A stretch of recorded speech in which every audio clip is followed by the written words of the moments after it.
కొన్ని వందల సంవత్సరాలకు పూర్వం తిరుమలేశుడితో ఆడుకున్న తిరుగులేని మహాభక్తుడి కథ.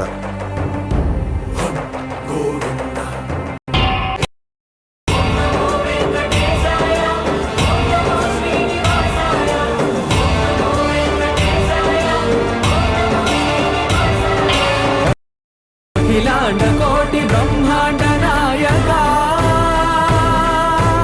ఆనంద నిలయ వర పరిపాలక రమణీయం కడు రమణీయం శ్రీ వెంకటేశ్వర కళ్యాణం.